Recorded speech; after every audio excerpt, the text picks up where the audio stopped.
शुक्रवारपासून मराठा आंदोलक मनोज जरांगे पाटलांचं आमरण उपोषण सुरू आहे। मुंबईच्या आझाद मैदानावर जरांगे पाटील आपल्या 5,000 समर्थकांसह बसले असून त्यांचे इतर समर्थक हे मुंबईभर पसरलेत। मराठा आंदोलनाच्या पार्श्वभूमीवर ओबीसी संघटना सुद्धा आक्रमक झाल्यात। लक्ष्मण हाके आणि मंगेश ससाने अशा आंदोलकांनी मैदानात उतरत आरक्षण बचाव मोहीम सुरू केली आहे। दरम्यान काल हाकेंनी बोलताना एक आरोप केलाय। मनोज जरांगे यांच्या आंदोलनाच्या आडून सरकार उलथवून टाकण्याचा डाव आहे। शिवाय 2 दिवसांपूर्वी जरांगे पाटलांनी स्वतः प्रतिक्रिया देत म्हटलं होतं की आम्ही सरकार उलथावून लावू। आजच्या व्हिडिओत आपण तेच पाहणार आहोत की खरंच जरांगे सरकार उलथू शकतात का, की त्यांच्या आडून दुसरं कोणी सरकार पाडू शकतंय।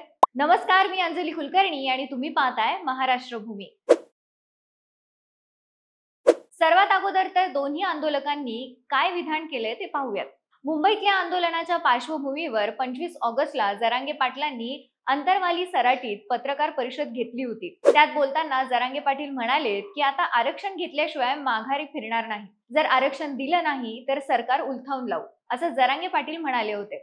दरम्यान 29 ऑगस्टला जरांगे पाटील मुंबईच्या आझाद मैदानात उपोषणाला बसले, तेव्हा विविध पक्षाच्या नेत्यांनी त्यांची भेट घेऊन त्यांना पाठिंबा दिला। त्यावर ओबीसी आंदोलक लक्ष्मण हाके म्हणाले की मनोज जरांगे पाटलांच्या आंदोलनामागे सरकार पाडण्याचा डाव आहे आणि अजित पवारांच्या राष्ट्रवादी काँग्रेसचे आमदार खासदार त्यात सहभागी आहेत, असा दावा हाकेंचा आहे। आता बघायला गेलं तर मनोज जरांगे पाटील जेव्हापासून उपोषणाला बसलेत तेव्हापासून विविध स्तरातून त्यांच्या आंदोलनाला पाठिंबा देण्यात येतोय।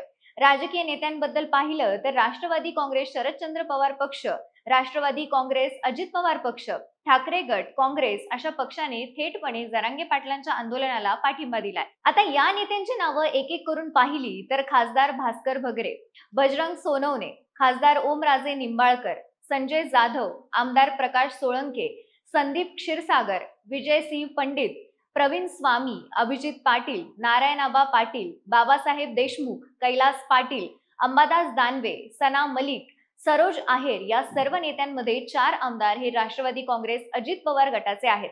त्यामुळे त्यांच्या पक्षाचा जरांगेंच्या आंदोलनाला अप्रत्यक्ष पाठिंबा असल्याचं बोललं जात आहे। आता हे सरकार 3 पक्ष मिळून तयार झालंय, त्यामुळे जर एखादा पक्ष जरी वेगळी भूमिका घेत असेल तर त्यामुळे सरकार डगमगू शकतंय। त्यात सुरेश धस, समाधान आवताडेंसारख्या भाजप आमदारांनी सुद्धा जरांगे पाटलांना थेटपणे पाठिंबा दिलाय। त्यामुळे सुद्धा फडणवीस सरकारला आतून दबाव येतोय असं दिसतंय। मनोज जरांगे पाटलांनी केलेलं एक विधान सुद्धा यात महत्त्वाचं ठरतंय। आज जेव्हा निवृत्त न्यायमूर्ती संदीप शिंदे समिती जरांगे पाटलांशी चर्चा करण्यासाठी आली तेव्हा त्यांनी थेटपणे मुख्यमंत्री देवेंद्र फडणवीसांचं नाव घेऊन आम्हाला त्यांच्यावर भरोसा नाहीये, ते आमच्या विरोधात काम करतायत असं म्हटलंय। त्याशिवाय सध्या स्थितीत आंदोलन करणाऱ्या मुंबईतल्या आंदोलकांना कोणत्याही पद्धतीची सुविधा उपलब्ध करण्यात आली नव्हती। आझाद मैदानाजवळ असलेली खाऊ गल्ली बंद करण्यात आली आहे, तसंच लालबागच्या राजाचा भंडारा सुद्धा बंद आहे। तसंच त्या परिसरात एक वडापावची गाडी सुद्धा सुरू नाहीये, असा दावा आंदोलकांनी केलाय। एक मराठा आंदोलक म्हणालाय की मुख्यमंत्री देवेंद्र फडणवीसांनी मराठ्यांना उपाशी मारण्यासाठी सगळं बंद केलंय। त्याशिवाय मुंबईत मुसळधार पाऊस सुरू आहे। आझाद मैदानावरच्या आंदोलकांना पावसात उभं राहावं लागतंय।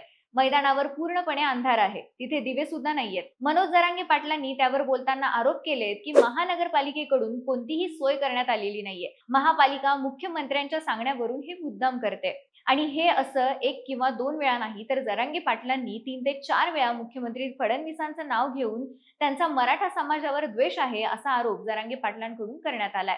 आता जर बघितलं तर मराठा समाजासारखा संख्येने मोठा असणारा समाज आणि त्या समाजाने निवडलेला नेता सरळ जर विद्यमान मुख्यमंत्र्यांवर आरोप करत असेल तर नक्कीच ही बाब गांभीर्याने घेण्यासारखी आहे आणि मराठा समाजाला दुखवून भाजपला राजकारण करता येणार नाहीये। त्यातही राज्याच्या राजधानीत इतकं मोठं समाजाचं आंदोलन सुरू असताना आणि सरकारचे नेते त्या आंदोलनाचं समर्थन करत असताना तर मुळीच नाही।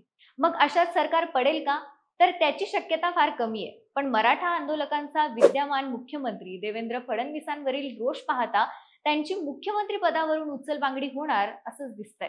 आता यावर तुमचं मत काय, आम्हाला कमेंट्समध्ये नक्कीच कळवा आणि महाराष्ट्र भूमीच्या YouTube चॅनलला सबस्क्राईब केलं नसेल तर नक्कीच सबस्क्राईब करा। धन्यवाद।